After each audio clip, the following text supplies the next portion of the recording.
give it. Oh, here he comes. I'll give an opening statement. We'll get right into the players.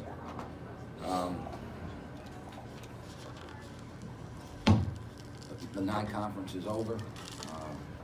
With all we've gone through with the injuries, with the inability to practice, and just like yesterday, you know, we got 1 day to prepare for the zone, and Kendrick can't practice because the doctor says he has to rest. And if you don't think that affects how you play, it does. So you have to give credit to these kids. We came in here with a mind that they weren't going to rebound like they did against us the first time, and they weren't going to score in the 90s. And you take the last 4 minutes out of the game, we've really seemed to struggle at the end of games with big leads. And I don't know why. Maybe that's me. I'll work on that and fix it. But I thought our game plan offensively was, after having seen that zone, having another chance at it, I think the kids really executed it. And then we guarded them way better than we guarded them last time. We kept them off the boards way better than we did last time. If the last 4 minutes we don't get sloppy in that, you know, we're sitting here talking about other things. But the bottom line is we won the game, and that's what we had to do, and nobody's going to remember the score. A month from now, not one person can remember what the score was or how much we won by. We won, and now the real season starts. So I'm very pleased with the non-conference season. Very pleased with it, considering what we've gone through. Unbelievable what we've gone through and how they've held their composure.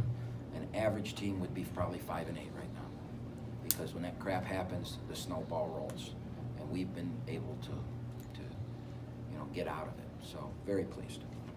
Questions for student athletes? So Jalen, you set a career high, but talk about the screen game of Julius Palmer here tonight. Well, that's why I got a career high. He did an unbelievable job screening that big man down there. Coach had a great game plan with the way that they zone. They kind of play like a 4-1 zone rather than a 2-3. You know what I mean? So it's wide open. Julius did a great job getting me open. That was my job to finish.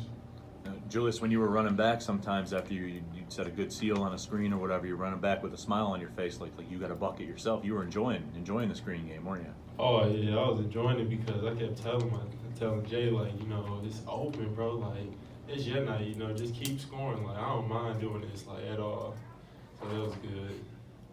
Julius, talk about the game plan of the kind of what you were doing specifically in terms of screening and what you saw maybe on film that you guys were able to do tonight. You know, we watched film last night, and it was just like, it was like terrible, like how they were like not playing defense or anything. So guys was like really wide open, and so when we went down there and screened the guys, like, and I went to go screen them, Jay was just open every single time because they really weren't playing a real 2-3 zone.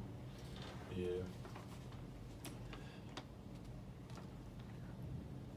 Anything else for them? Any other questions? All right, thanks guys. Thank you. Thank Happy holidays. you. Appreciate it. Happy holidays. Coach, what about Julius in the screen game tonight? Well, executing game plans are something that we've struggled with this year. And the reason is because we have not had good practices, because you don't have it. You know, it's like we put a completely different offense in for the zone in 1 day, and Kendrick had to learn during the game. But we were able to practice the inside stuff because those guys, and they did it. So I'm really, really excited that we were able to execute, because that's something we've struggled doing this year.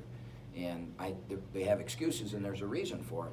But to do that in a 1 day prep, now the film last night was very sobering to them. They saw some stuff that, you know, when they see that, now it's easier the next day to do it because they saw it. It's not me telling them, they saw it. And they really executed well. I'm going to tell you something. We didn't have a typical Oakland night shooting the basketball. I mean, in this gym, Kendrick's been shooting 60%, 50-some from the three, and he struggled tonight. He made big ones. But the kid that really, you know, Nick Daniels, a lot of people, you know, they wonder sometimes. And, boy, he came up big for us. That three he hit in the corner in a three-point game, fifth-year senior, not afraid. then he made free throws, and he's not shot free throws well this year. We were 21 of 23 from the line, which was huge. So that was big. But what I'd say about this game, the more I think about it, this is the type of game that in the last couple of years we've lost. You know, we get ahead, we think we have it won, crowd kind of gets out of it, we're just trying to get to the end, the other team catches fire, and we start making mistakes. Part of the mistakes we made today were I played Kendrick 40 minutes and Jalen 40 minutes. I can't do that. And that tonight just proved it. So, you know, my fault. We got tired down the stretch, and that was my fault. But to let that kid just drive in there and shoot it was just bad defense. But, you know, you got to lead. You're kind of... So in the past, that thing got down to 3, all right, we probably would have missed. They'd have gone down and somebody would have thrown one in. And then all of a sudden, you lose that game. And then we're shaking our heads. And instead, we stepped up and our veterans made plays. And it's a great sign for the future for us. It's a great sign. Because I mean, we should have won the game by 20 points.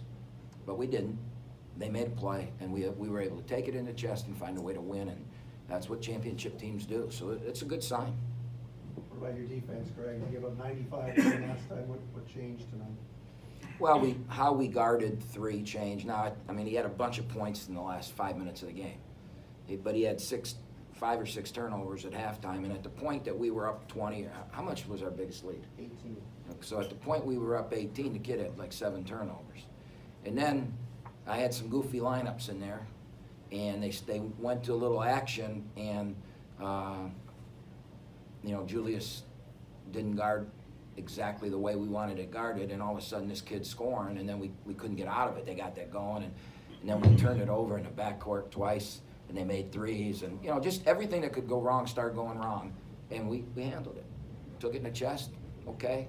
Nobody panicked, came over during timeouts. No one panicked. Boom, we made baskets, won the game. Coach, it looked that way too. Like it looked very businesslike, even when things were kind of crumbling around you guys, from you all the way down to the guys on the floor. There was no panic about it. No. It's a veteran team. We had a bunch of young guys, and you know, I could see something different. But we've been here, and we learned from it. And like I said, we made big shots. Kendrick made 2 big free throws. Nick stepped up, made the 3, and then made 4 free throws. So we did what we had to do. We got the ball in bounds twice late. When up 3, maybe up 4. We had to get it in. We got it in. So, did what we had to do. Won the game, move on. It's time for the real season to start. Coach, this is a little bit off topic. I hear that you played a little bit of a part in your former player, Laval Lucas, player being able to... Oh, how'd that go? It was good. The crowd When enjoyed it. when was it done? I didn't. Halftime. Done halftime. What happened? She said yes. Good. So, That would have been embarrassing. I was gonna ask you, what part did you play? Just, Reggie and Laval are very close, and Reggie came in and said, hey, Laval wants to do this. And I thought, man, that's a really cool idea. I called him, we talked about it, I said, okay, I'll put you in with Konya. And so he called Jeff, and you know, I knew it was gonna happen today. We tried not to let anybody talk about it, because I didn't tell anybody, and I'm not real good at keeping secrets, but I kept that one because we didn't want her to find out she works on campus. So, and then, honestly, I forgot about it when the game started. I knew it was going down, but I forgot about it. So it went good? Yes. She said yes, so that's as good as it Out can the go. court? Yep. Oh, yeah. They had him come out to do like a game on the scoreboard, and then A puzzle. one of the Oh. puzzle things, and then he got, you know, he kind of walked behind her and dropped down to a knee, and Oh, cool. she said yes. Cool. Got it on TV too. It was cool. All right. Oh. What about the atmosphere in here tonight, Greg? Big crowd? You know, we need to play MAC schools when Christmas is on the weekend like that, because we did that a couple years ago when Western Michigan came in here and the place was packed too. And I just think it's great that people, you know, have a holiday weekend, and that they, you know, it's only $10 to go to our game, and they want to. It's great entertainment, and we're becoming a destination for that. So yeah, because our students weren't here. I mean, that was a non-student crowd, and I don't know if we've ever had a crowd that big without students. I mean, when the game started, I looked down at our students. Well, you can tell by the lights during the Intros. the intro, and there were only like 5 lights on down there. So it wasn't students. It was, you know, our marketing people must have done a great job. A lot of young kids, and And those kids were having fun after the game, you know, high-fiving and getting pictures with the players. And so this is what you want. This is what you want your program to be happening. And thankful for our marketing people doing such a great job. And I think our product's pretty good. Do you like having home series against non-conference teams? I like this, and here's why. It's a cheap game. They're good. That helped our our RPI tonight. It's a good little rivalry, and we lost the first one, so it gave us a chance. We feel good now. You know, we got. You know, you don't want to sit a whole year and lose to a team in the state. So, yeah, I would do this again. He probably wishes he hadn't done it because they won the first one, but they got home first. So, you know, both teams wanted a home game, and we talked, so we couldn't come together. We were going to go look elsewhere, and then I called Kevin over there, and I said, "Why don't we just play home and home?" Because if I get a team to come here this year, I got to go there next year. And the same for them. Now they don't have to go. We don't have to go anywhere next year. Now we can just reschedule. So it's a good concept, especially a good team, 3,500 people. Any other questions? Everybody have a great Christmas, all right? Happy holidays. Yep. Happy New Year.